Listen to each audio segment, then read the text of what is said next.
bring in Sami Nader, founder of the Levant Institute for Strategic Affairs. Thank you very much for joining us here on France 24. Now, you heard there from our correspondent, French President Emmanuel Macron has called for a ceasefire in Lebanon. But sitting where you are, does Paris have any sway at all? Not much, to be very frank with you, because let's face it, we are here in the middle of a regional war. It's not only a war between Israel and the Lebanese faction, Hezbollah.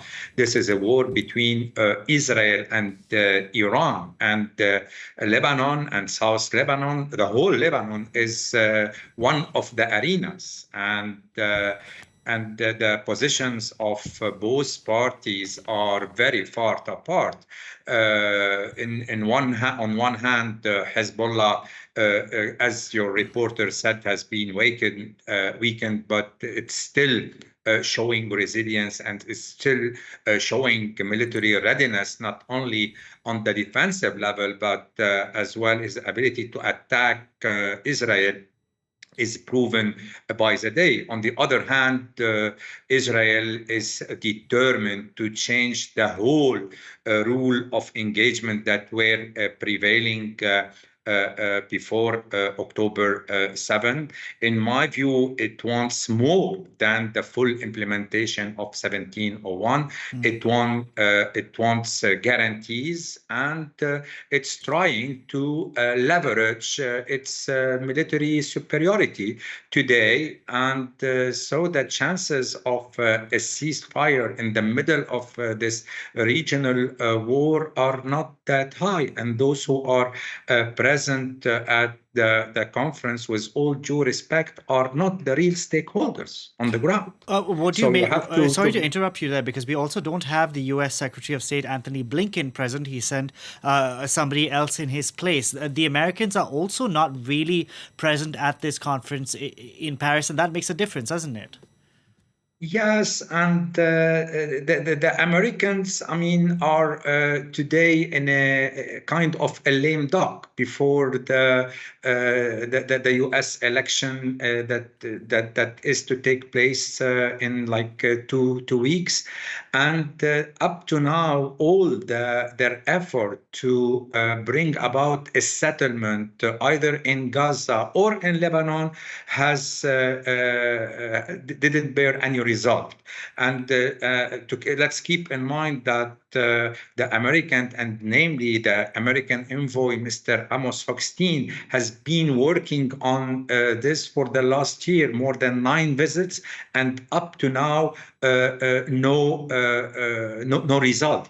And this is to say that the things are beyond the approach that Paris today is putting on the table. Sami, you said what is happening in Lebanon is really a proxy war between Israel and Iran. Is that also a glaring an absence here at this conference in Paris, the fact that Iran is not at the table? Yes, definitely, and this is one major problem. And if you allow me to correct, it's not anymore a proxy war, because after the killing of Mr. Nasrallah, Iran is managing directly on both the military level and the political level. On the military level, they are hands-on on the ground. They have replaced or filled the void that was created by the killing of Hezbollah leadership, the decapitation of the whole leadership.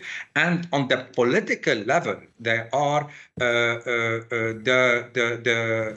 direct stakeholders. And the proof is when Mr. Berri, Hezbollah allies, who said he's talking, he has the mandate to represent Hezbollah, to talk on behalf of Hezbollah. He has been indirectly rebuked, of course, by the Iranian foreign minister, who insisted on linking what's happening in Lebanon and Gaza, meaning cutting the road in front of 1701 resolution. Sami, I just want to jump in there because we had last week the Israeli Prime Minister Benjamin Netanyahu, who called on the Lebanese to essentially disentangle themselves from Hezbollah, or he threatened to turn the country into Gaza. Is that happening, or is Hezbollah maintaining or getting even more support, seeing that they are defending, putting up a fight against Israel? Briefly, please.